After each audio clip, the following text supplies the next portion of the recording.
As an actor struggling for steady work, I never expected a simple dishwasher repair job to turn into a fight for my life. My name is Mark, and I'm an actor. You probably haven't seen anything I've been in. Despite all the auditions I've attended, steady work has been scarce for me. My wife, Gretchen, works at a bank, and I take on part-time jobs at a coffee shop to contribute financially when I'm not pursuing acting. I also help around the house to ease Gretchen's burden as the main breadwinner. One day, Gretchen suggested I take on side gigs to supplement our income. Unsure of where to start, she advised me to check online for nearby opportunities. Skilled in construction and renovation, I searched Craigslist and quickly found a post from a man named Jonathan. He lived close by and needed help fixing his dishwasher door. Confident I could handle the task, I emailed him. After exchanging a few messages, I agreed to go to his place that afternoon. Jonathan seemed nice when I arrived. He led me to his kitchen, which was far nicer than ours, indicating he was well off. The only thing out of place was his old, broken dishwasher door.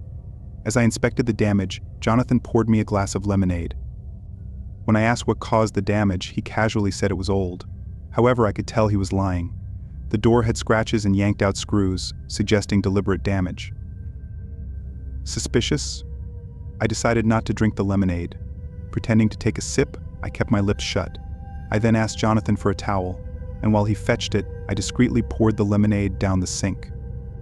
When he returned, I acted as though I had finished the drink. He smiled and told me to take my time before leaving the room. Although fearful, I wasn't certain Jonathan had tried to poison me. With him out of sight, I quickly fixed the dishwasher door, which took about 10 minutes. Just as I was about to leave, Jonathan appeared behind me, commenting that I looked woozy. His expectation of my reaction confirmed my suspicions. To ensure my safe exit, I pretended to feel dizzy and stumbled slightly. Jonathan suggested I sit while he got my payment and guided me toward the living room, where I noticed a rope on the table. Sensing his plan to tie me up, I insisted on immediate payment via Venmo, saying I needed to get home. Ignoring his protests, I hurried to the door and opened it, only to find Gretchen standing there. Without a word, she entered, forcing me to step back. Confused, I asked what was happening. She placed a hand on my chest before shoving me onto the couch. Turning to Jonathan, she inquired if I had drunk everything. He confirmed, amazed I was still standing. They both looked at me, and Jonathan explained that Gretchen needed a real man in her life, implying their plan to get rid of me. Gretchen pulled a knife from her purse, advancing towards me. Jonathan grabbed my arm, attempting to tie me up, but I kicked him hard, causing him to stumble into Gretchen. She accidentally stabbed him, and as Jonathan screamed in pain, I fled the house. I drove to a busy street and called the police, who instructed me to come to the station and give a statement. They warned me not to return to Jonathan's house. Within an hour, the police found evidence supporting my story at Jonathan's house, including traces of sleeping medicine in the glass and the bloody knife. However, they couldn't locate Jonathan or Gretchen. It's been 3 weeks, and I'm still waiting for the police to find them. They're still on the run.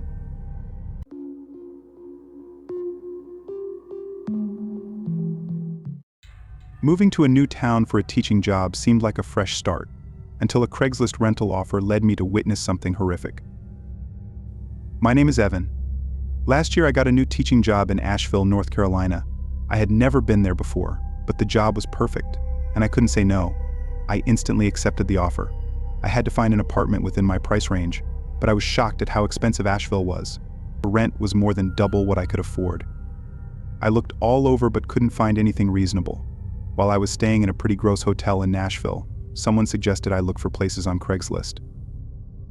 I had never used Craigslist before and always thought it was a bit sketchy, but I was desperate. So I went to the rental listings and found a guy named Andy who wanted to rent out a room in his condo. I didn't like the idea of sharing a bathroom and kitchen with someone I had never met, but the address was literally down the street from my new job. I emailed him to tell him I was interested. We exchanged some messages and eventually agreed to a Zoom meeting so we could see if we were compatible. When I saw his face on my computer screen, I was instantly relieved. He seemed like such a nice, honest guy.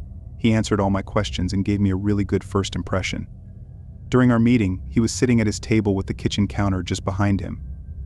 I couldn't see a lot of the house, but what I did see looked nice. I asked if he could move his laptop around and give me a virtual tour of the place, but he said he wanted to clean up a little first. He told me this meeting was just to figure out if we were personally compatible. That should have been a red flag for me, but I trusted him. I was about to end the call when I noticed something moving on the floor behind him. It was a little black lump. I leaned closer to my computer to get a better look, and he noticed my expression because he spun around in his chair. Instantly, he jumped up and ran into the kitchen. By then, I could see more of the black lump. It looked like someone's head covered in a garbage bag. It was some poor guy wrapped in a bag, and he wasn't dead. I couldn't see most of him because the kitchen counter was in the way, but I could still see him writhing on the floor. Andy ran toward him and kicked his head until the body was once again hidden behind the counter. He stood there for a second looking down. I think he was waiting for the body to stop moving. Then he casually walked back to his computer screen. I was so focused on what I had just seen that I completely forgot I was still on Zoom. He could still see me. He looked right into my eyes, his face weirdly blank. "So you saw that," he said. He sounded like I had just caught him jaywalking or something. I didn't move. "Yeah, I figured," he said. Then he ended the Zoom call. I don't know how long I sat there completely frozen, processing what had just happened. 1 second, I was having a friendly chat with this nice, normal guy. The next, I was watching a murder. It didn't feel real. Slowly, realization set in. I was in danger, I was a witness, and Andy would come for me. I couldn't imagine what he was capable of. I had to figure out if he could track me down. Thankfully, Craigslist uses temporary email accounts to protect its clients, so Andy didn't have my email. We had never exchanged phone numbers or shared our last names, so he didn't have those either. All he had was my Zoom address. Was that enough to find me? Maybe, but it would take him a while. Even if he had all my contact information, he didn't know my hotel room. I'd be safe for now. All I had to do was call the police and tell them everything. I reached for my phone and dialed 911. I told the dispatcher everything. It took a while because I wanted to include every detail while it was fresh in my brain. I knew they would record those calls for later. Then I told her I was driving straight to the station and hung up. I went to the bathroom and splashed water on my face. I think I was still in shock, at least a little bit. That seemed to help. Then I grabbed my keys and left. When I opened the hotel door, Andy was waiting on the other side. In the time it took me to talk to the police, he had driven across the street and found me. I felt so stupid for not going to the police station immediately. He shoved me backwards and walked inside before I could stop him.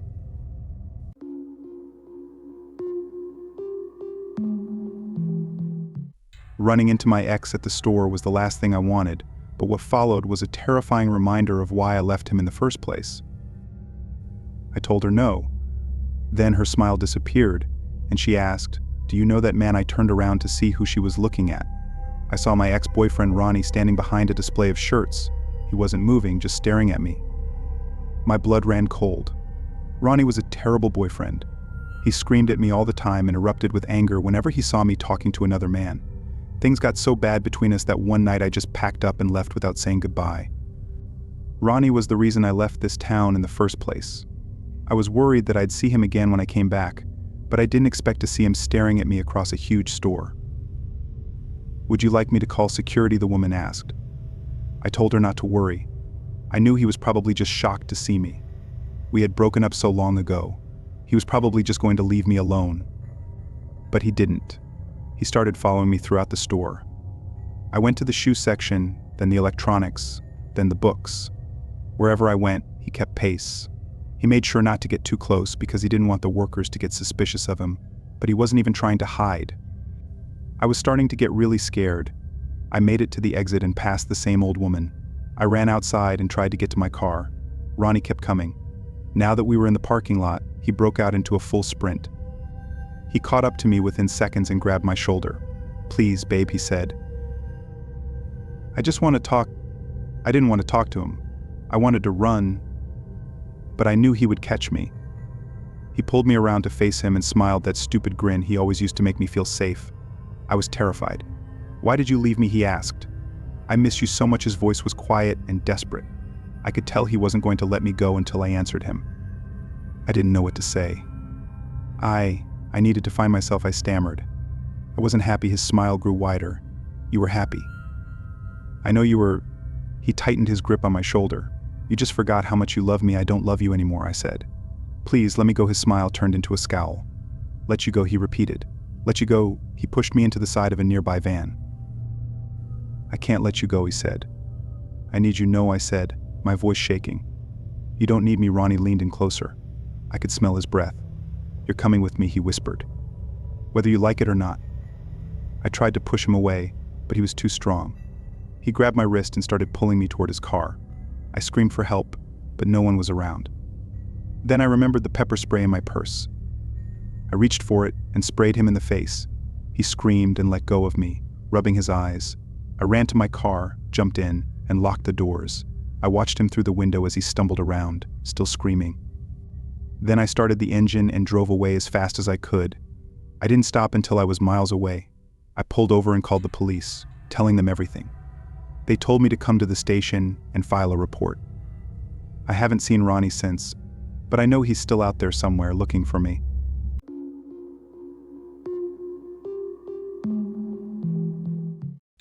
Fixing a broken dishwasher for a stranger seemed routine, until I realized the lemonade he offered might be more than just refreshment. Someone had broken the dishwasher on purpose. It looked like they had hit it with a wrench until the door fell off. This made me suspicious. I looked at the lemonade in my hand and decided not to drink it.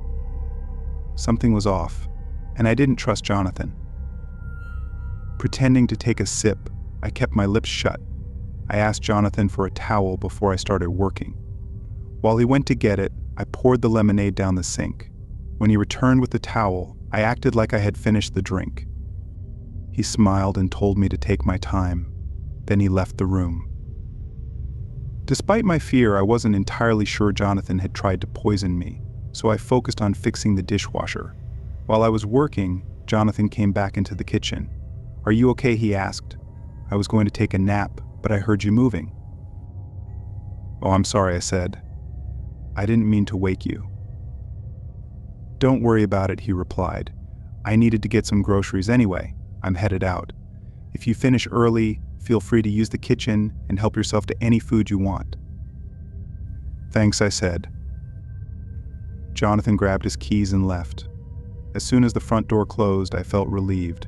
I decided to skip lunch and get the job done quickly so I could leave. I started scrubbing out the filter when I heard the front door open again. Jonathan was back, and I felt nervous. He walked into the kitchen and stared at me. "What are you doing?" he asked. "Just finishing the job," I said. "Then I'll be out of your hair." "You didn't drink the lemonade, did you?" My heart raced. I knew I couldn't lie, but also couldn't tell the truth. "Actually, I didn't," I said. "It was delicious. Do you think you could make me another one?" Jonathan froze. He knew something was up. I saw a flicker of panic on his face. "Sure," he said. "I'll get right on that." He went to the fridge, grabbed a pitcher, and poured me another glass. He handed it to me. "There you go," he said. "Thank you," I said. "This looks even better than the last one." "Glad you think so," he said. I took a big sip, pretending to enjoy it. "Do you mind if I take a nap now?" he asked. "I think I left my watch in your bedroom," I said. "Would you mind if I go get it before you lay down?" He nodded and walked toward the door. I watched him go down the hallway. When he opened his door, I grabbed my phone and texted the police. Then I took another gulp of the lemonade and dropped my glass. The sound of shattering made Jonathan spin around. He saw me clutching my chest and gasping for air. "I think there was something in that drink," I said, collapsing on the floor. Jonathan ran toward me, panic on his face. "What happened?" he asked. "You poisoned me," I said. He got on his knees and checked my pulse, his eyes widening. He tried to talk to me, but I couldn't hear anything. The world was going black. The last thing I saw was Jonathan's terrified expression as the police stormed through the front door.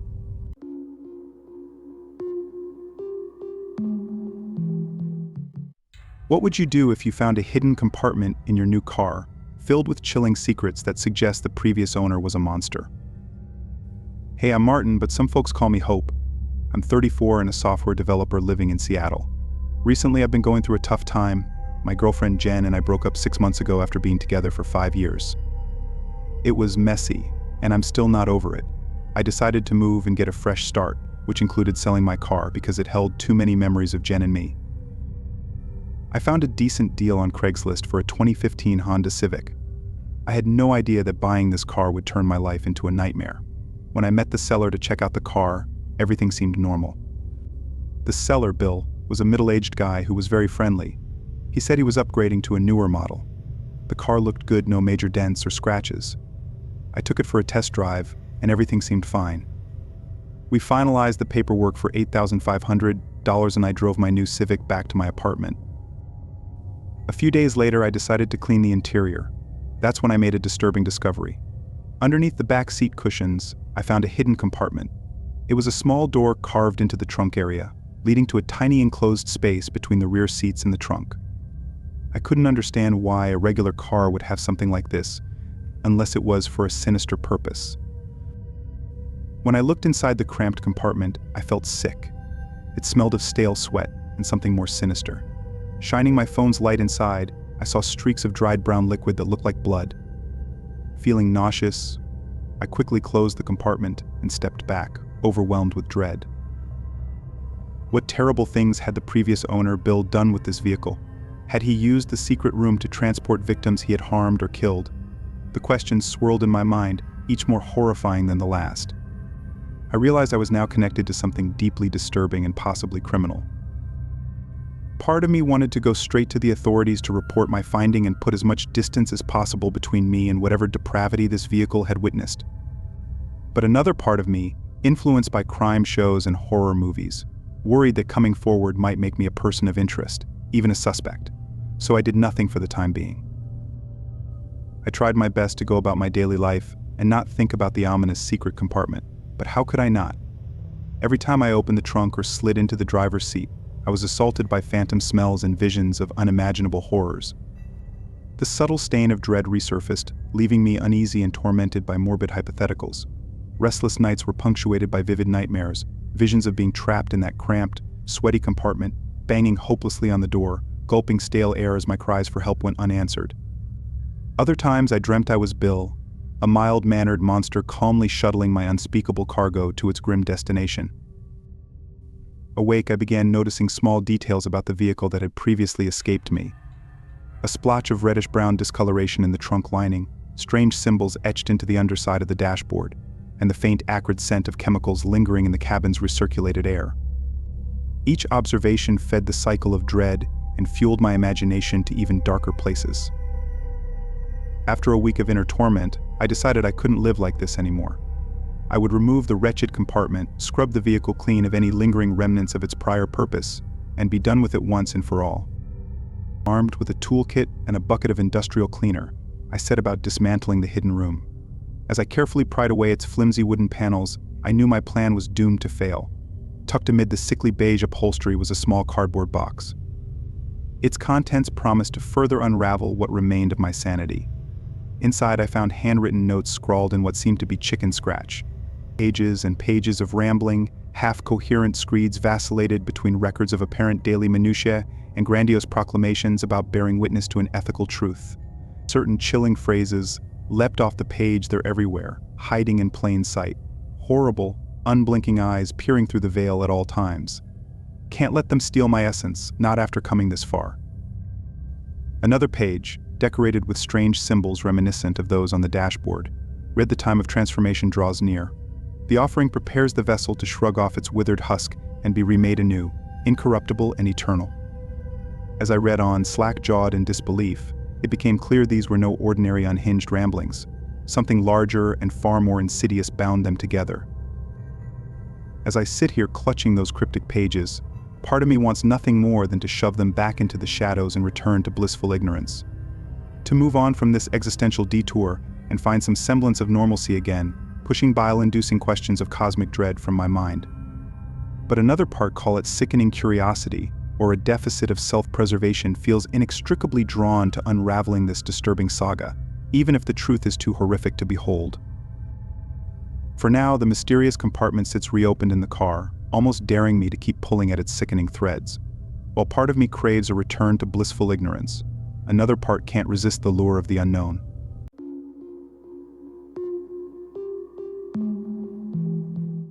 When a group of friends stumbles upon an abandoned cabin in the woods, what they uncover inside turns their dream vacation into a nightmare they'll never forget.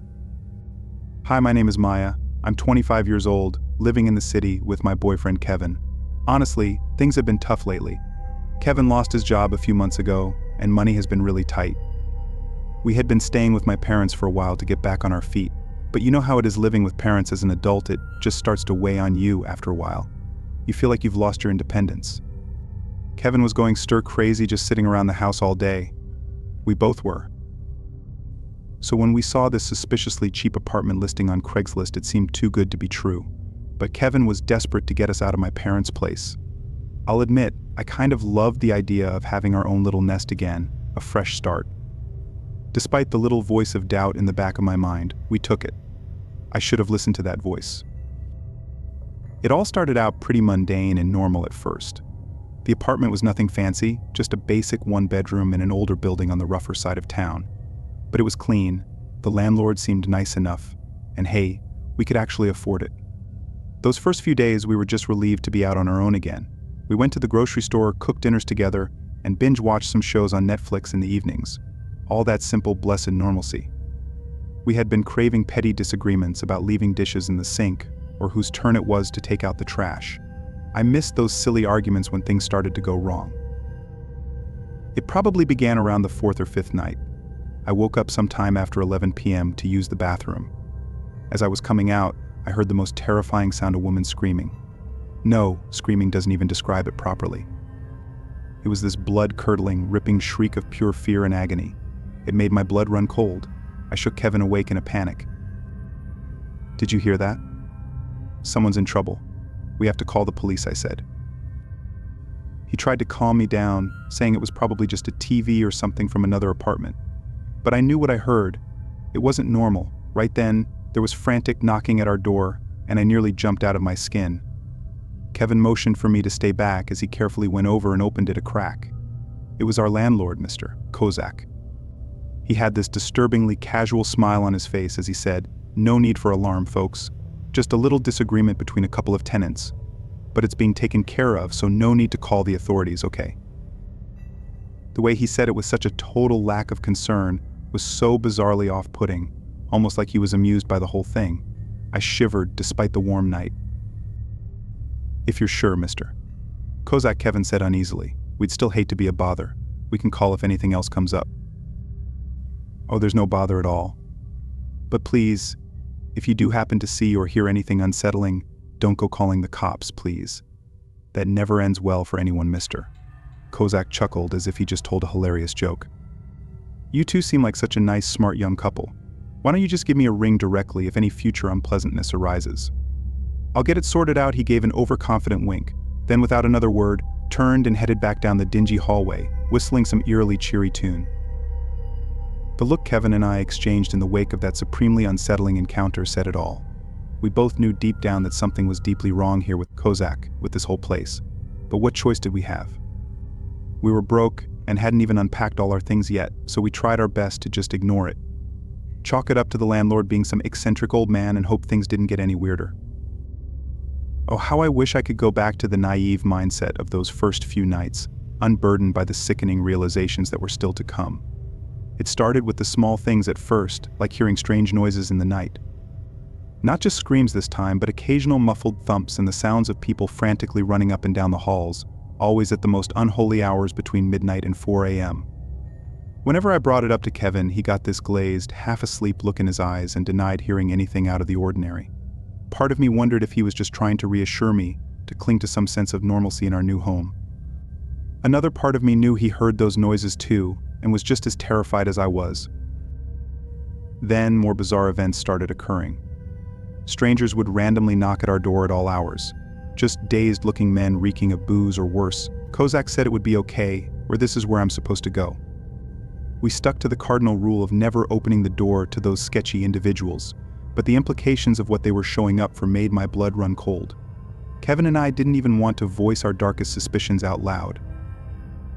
Despite the escalating weirdness, We both felt so trapped. Neither of us had jobs at that point, and we had blown what little savings we had on the move and security deposit. Where the hell else could we go? Then came the night that fully shattered any remaining illusions, the night that pushed us past the breaking point. I woke up around 2 a.m. to Kevin tossing and turning, mumbling incoherently in his sleep.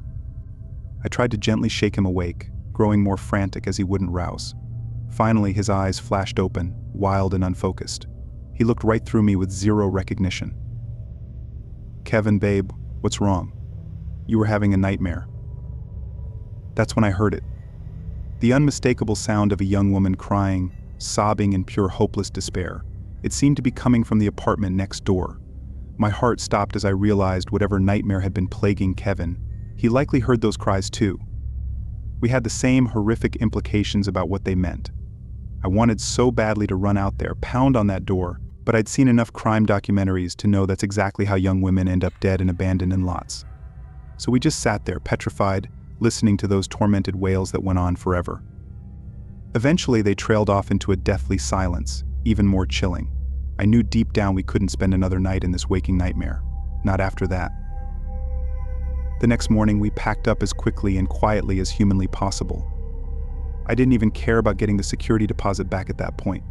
Nothing was worth sticking around that hellhole a second longer. As we were dragging our meager belongings out to the cab, Kozak emerged from the shadows and flashed that same sickening grin. "Leaving so soon? I do hope every accommodation was to your liking during your stay," he said, letting out this wheezy chuckle that made my skin crawl. Kevin urged me past without a word or eye contact. We never looked back. So there you have it. We got out, but so many mysteries remain. Just what kind of unspeakable depravities were happening behind those paper-thin walls? Who were those poor souls we heard screaming and crying out so desperately? And most of all, what did Kozak mean by accommodation? Was he implying we were somehow complicit by our silence, by witnessing those horrors and doing nothing? I try not to dwell on it, but those questions still haunt me. If only we'd had the resources to go somewhere else right away. If only we'd found the courage to report Kozak, no matter how ominous his warnings. If only. In the end, I suppose we'll never know the full truth. But one thing's for certain from now on, we're never taking too good to be true apartment listings on Craigslist ever again. Some horrors are better left undiscovered.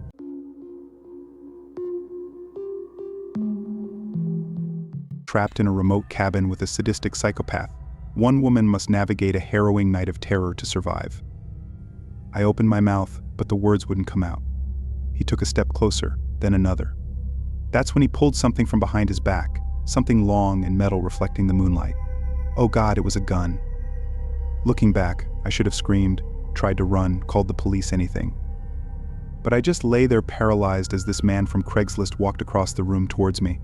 I squeezed my eyes shut as he leaned over the bed, waiting for him to pull the trigger or plunge a knife through my chest. But he didn't do either of those things. I opened my eyes to find Steve's face just inches from mine. His rancid breath overwhelmed me as his cracked lips parted in a sick grin. Before I could react, he was on top of me, his huge frame pinning me down effortlessly. He laughed as I squirmed and writhed underneath him, like he enjoyed the struggle or something. Then he did something that will haunt me until my dying day. He leaned in and ran the barrel of the gun across my cheek, then down over my lips, letting it linger there as I whimpered before finally pulling it away and pressing the cold steel against my temple. "Do everything I say, and you'll make it out of this alive," he growled. "Understand?" I managed a frantic nod, tears streaming down my face at this point. He pulled me up by my hair, shoving me towards the small bathroom. "Get in the shower," he commanded, motioning with the gun. "And don't think about trying anything funny, or I won't hesitate to put a bullet through your head." I felt utterly humiliated as I stripped off my clothes, Steve's eyes raking over every inch of my bare skin. He ordered me to turn on the water, making me stand there shivering and naked under the stream while he watched from the doorway. Eventually, he barked at me to wash myself, and I obeyed, choking back sobs the whole time. Once he was satisfied, he threw a towel at me and told me to dry off. I can't begin to explain the sheer terror that gripped me as I stood there, soaking wet, knowing I was at the complete mercy of this psychopath. Steve ordered me to sit on the edge of the bed, staring intently at me the whole time, as if daring me to make a wrong move. The minutes stretched into an eternity as he paced back and forth, muttering to himself under his breath. Finally, he stopped and looked directly at me with those cold, dead eyes. "Now you're going to do exactly what I say, no questions asked. And maybe, just maybe, I'll let you live." He pointed the gun at my chest again. "Stand up and get dressed. We're going for a little drive." My heart pounded in my chest as I hurriedly pulled on my clothes, praying for some kind of miracle to get me out of this.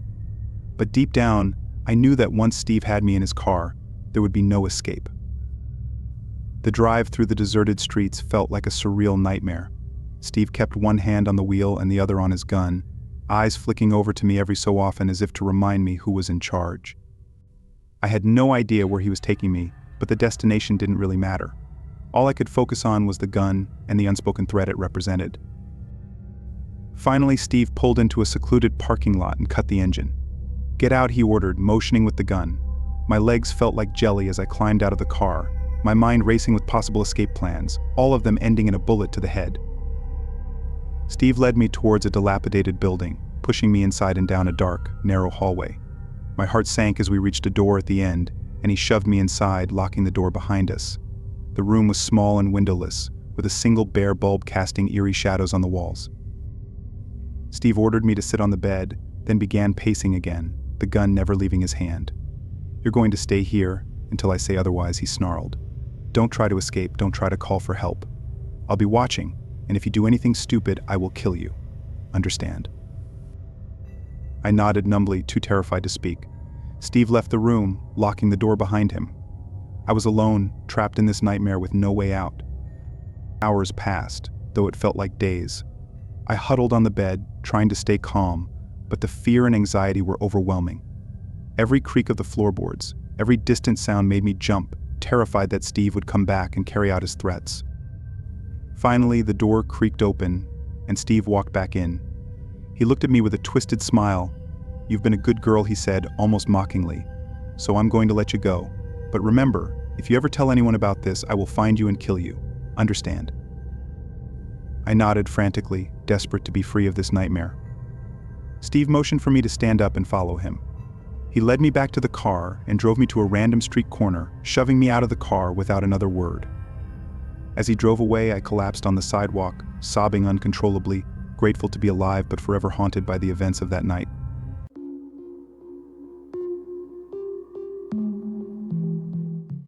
I thought I was just buying a phone, but what I found on it turned my life upside down. Watch as a simple Craigslist purchase leads to a horrifying discovery that will make you think twice about secondhand deals.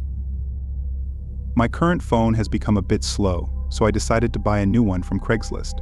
Within a few minutes, I stumbled upon what seemed like the perfect deal, a brand new iPhone 12 for just $400. So I tried to contact the seller right away. However, they didn't respond. I found it a bit odd but brushed it off, thinking they might be busy. I kept messaging him but still got no reply. Eventually he did respond but only sent me his address and nothing else. When I replied, he didn't say anything more and just kept ignoring me after giving me the address. The next day, I made a dumb decision and went to his house. As I drove down the rough street, it looked like no one lived in any of the houses, but I ignored it and went to his place. The house was dark, and the wood looked old and bumpy. As I walked to the front door, I saw the grass was tall and rough, almost up to my knees, like a whole foot high. When I got closer to the front door, it just swung open. Then, out of nowhere, the guy came out and yelled, "Do you want the phone or not?" He had a deep voice. I said, "Yeah, I have $400 in cash. Is that okay?" He grabbed it from me and slammed the door in my face. I started yelling, "Hey man, what's going on?" I was getting angry and upset at the same time, not knowing what to do. He kept me waiting at the door for what felt like a really long time. Eventually, he opened it just enough to hand me the phone. I took it and said thanks. Then I turned around and walked away. I didn't hear him close the door. When I started my car, I looked back and saw him still staring at me. It gave me the creeps, so I pushed down hard on the gas pedal and sped off down the street. When I got home, I was too tired to set up the phone. I fell asleep as soon as my head touched the pillow. When I woke up and turned on the phone, I noticed something odd. It was still logged in with the previous owner's account, probably the creepy guy who sold it to me. Feeling a bit nosy and curious, I opened the phone. It turns out the guy didn't even have a password. When I went to the Photos app, there were no photos in the camera roll. But then I checked the albums, and that's when I found something. There was an album titled A Fun Night with a winking emoji at the end. I thought the pictures or videos in there would be really unique, but they weren't. There were only 2 videos. Then I did something I regretted. I played the first video. When it started, the screen was black, and all I could hear was the sound of gentle rain. After a few seconds, the camera moved up. It startled me. It happened so fast.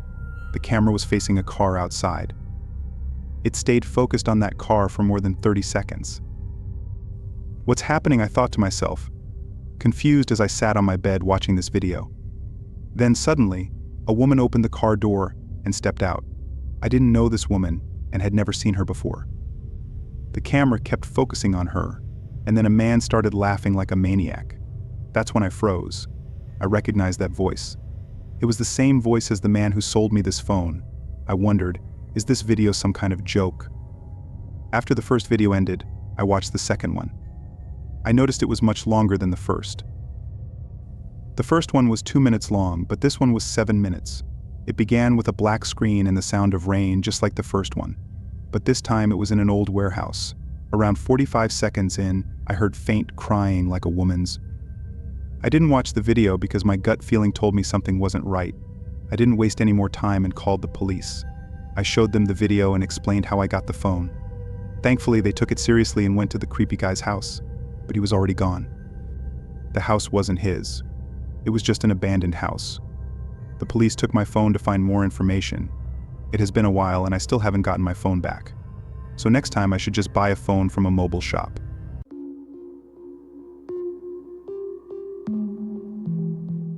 A routine walk in the park turned into a race for survival when I stumbled upon an abandoned cabin and a desperate girl inside. What happened next is straight out of a nightmare.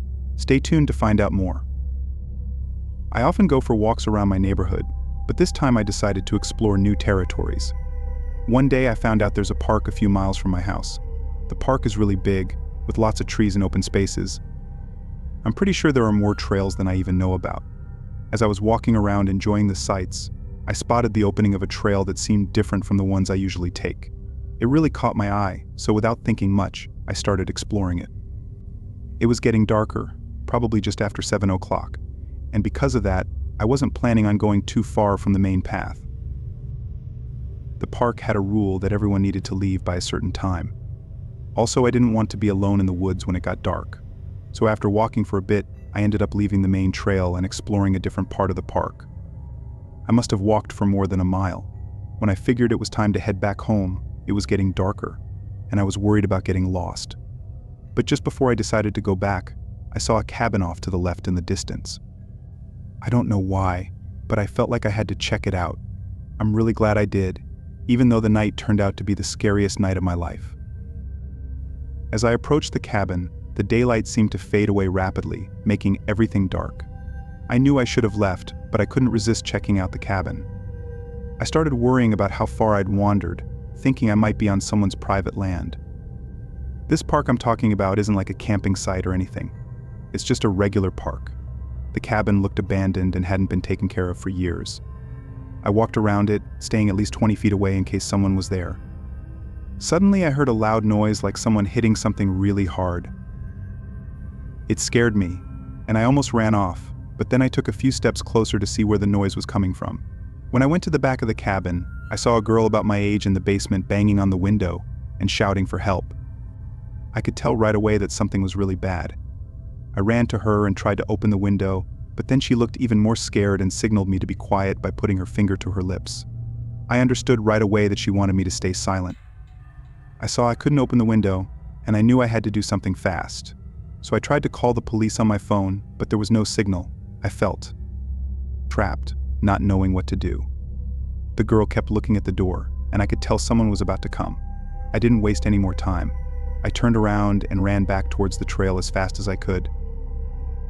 My mind was racing, and I knew I had to get to the main path before it got any darker. I didn't look back and just kept running.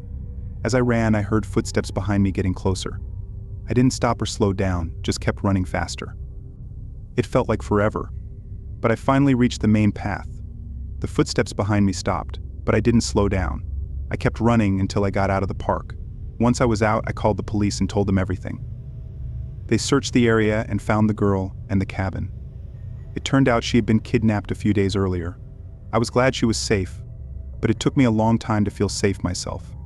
Now, I always stick to the main trails and never wander off alone.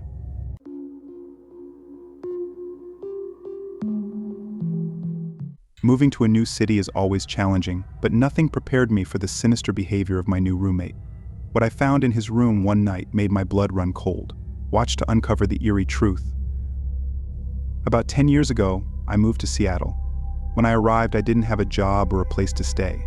It's hard to rent a place without a job, even though I had some money saved up. I didn't have many choices for where to live. So I looked at ads on Craigslist and Facebook, but it was rare to find a place that would let me rent it. Then one day I found a room to rent on Craigslist. It was one room in the basement of a house, and it had its own bathroom. It cost a lot, even though it was just a room. I believe it was about $800 per month, paid up front. When I got there, the landlord welcomed me and gave me a tour of the house. The house was pretty old, and there wasn't a living room, only a kitchen and laundry room that everyone shared. Upstairs, there were 3 bedrooms, and downstairs, there were 2 more. At the time, 3 other people lived there, and they all seemed friendly when I first met them. There was an older man called George, a young woman named Angela, and a guy in his mid-30s named Kirk. I didn't talk to them much because I was busy moving in and searching for a job. The first few days were kind of boring. I'd see the other roommates around, but we didn't really talk much. It wasn't until about a week later that things got strange. I remember one day when I came home and noticed Kirk was acting weird. He looked a bit upset, kept walking around in the kitchen, and when he noticed me, his mood changed instantly. He said hi with a smile. That night I heard odd sounds coming from Kirk's room. His room was in the basement, close to mine. It sounded like he was moving furniture or something. That was definitely a warning sign. In the morning I went to make coffee, and Kirk walked in. We didn't speak, but there was a weird feeling in the air, and I felt really uncomfortable, though I couldn't say why. In the following days, I began to notice more strange things about Kirk. He would often come home late at night, and I could hear him talking quietly to himself in his room. I thought he was on his phone at first, but that didn't seem right. I'm pretty sure he was talking to himself. One night I woke up to the sound of screaming. It was coming from Angela's room. I got out of bed and ran towards the room, but as I got closer, I could hear Kirk's voice, and he was saying something to Angela. I didn't know what to do, so I stayed back and listened. After a few minutes, the screaming stopped, and everything went quiet. I couldn't sleep for the rest of the night. In the morning, I told Angela what happened. She looked really scared and didn't want to talk about it. I knew something was really wrong, but I didn't know what to do. I thought about calling the police, but I didn't have any evidence that something was really wrong. In the following days, Kirk seemed to get even worse. He would get angry over small things. Then about a week later, Kirk stopped coming out of his room altogether. I was starting to worry about my safety and the safety of the other roommates. It wasn't until a few days later that everything got really bad. When I came home from work, I found George sitting on the front porch, looking very upset. He told me he went into Kirk's room to ask him to turn down the music, but he found something really scary. There were knives and other sharp things all over the room, and there was a big stain that looked like blood on the floor. We called the police and told them what George found. They came and searched the house. They found out that Kirk had left. He probably ran away as soon as George saw his room. The police found proof that he was planning something really bad. They managed to find Kirk a few days later. He got arrested and faced charges.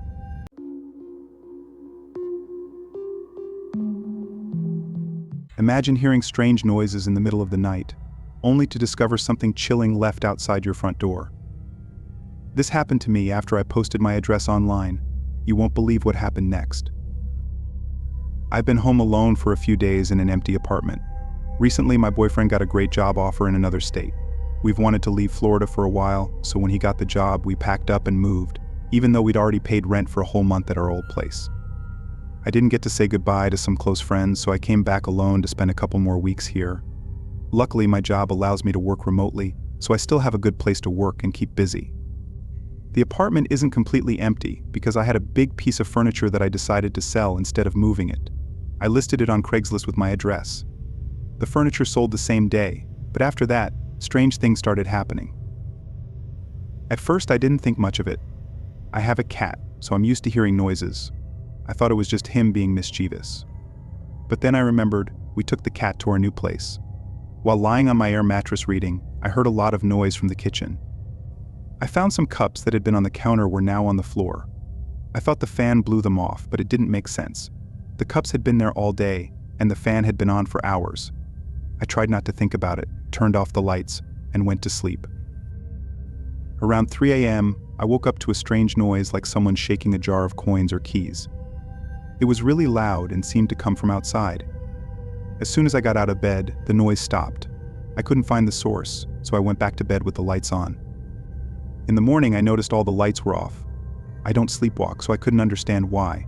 Later, I couldn't find my keys in my purse. I thought maybe I left them in the freezer with the groceries or on the kitchen counter, but I checked everywhere, and they weren't there. Then I remembered the jingling sound I heard during the night.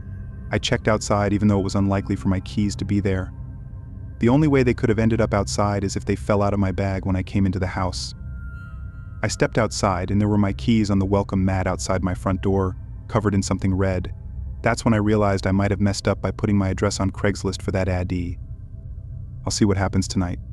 But I'll be honest, I'm starting to think I might leave early and not stay here for the rest of the rent.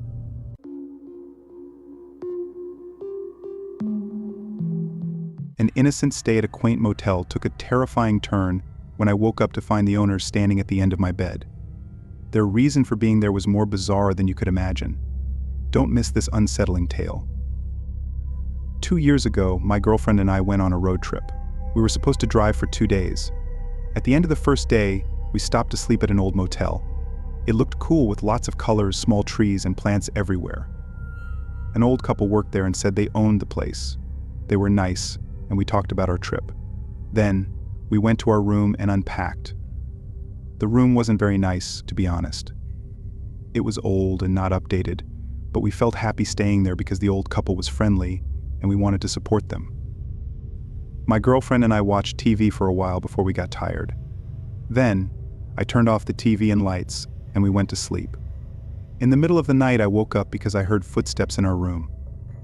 I was still sleepy, so I looked around but didn't see anything and went back to sleep again. Later, I woke up again feeling like someone was watching me. I looked up and saw the old couple standing at the end of the bed, smiling at me. I felt like I was going to have a heart attack. I asked them why they were there. The old woman said they were just checking if we were sleeping well. I thought they were crazy. My girlfriend said she was calling the police and took out her phone. The old man apologized and said it wasn't necessary, but she called the police anyway.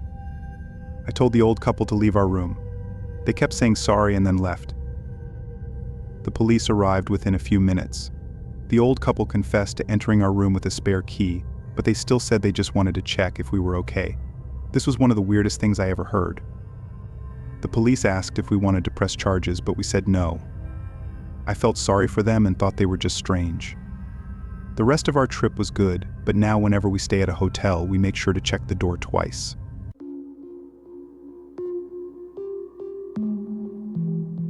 When I put my dining room set up for sale on Craigslist, I never expected it would lead to a life-threatening encounter with a man hiding in my pantry, armed and ready to strike.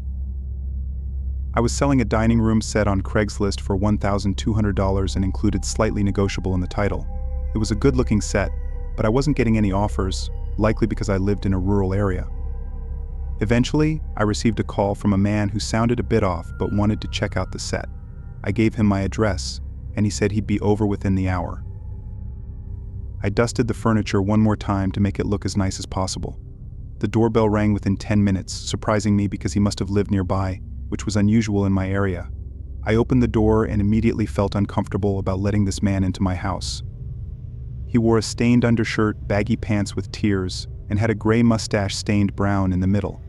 His hair was a complete mess. Despite my discomfort, I invited him in. He immediately focused on the dining room set, walking around slowly, making weird sounds, and touching every inch of the furniture. To break the silence, I reminded him that the asking price was $1,200. He stopped, looked at me with an unnerving smile, and offered $500. I laughed at the insane offer, thinking he was joking. but his smile turned angry. I apologized and said $1,000 was the lowest I could go. He started acting even stranger, putting his hands to his head, making strange noises and pacing. He then looked at me with anger and hatred. Realizing this man wasn't right in the head, I needed him out of my house. I thanked him for coming, hinting it was time for him to leave, but he didn't move. His stare was full of malice. Fearing for my safety, I ran upstairs to my bedroom, grabbed my .45, and hid behind the wall, peeking into the dining room. The man was gone. I locked my bedroom door and called the police. While hiding, I heard sirens. I stayed put until the police arrived. I came out with my hands raised and showed them my ID. They asked me to wait outside while they searched the house. After about 5 minutes, the police emerged with the man in handcuffs.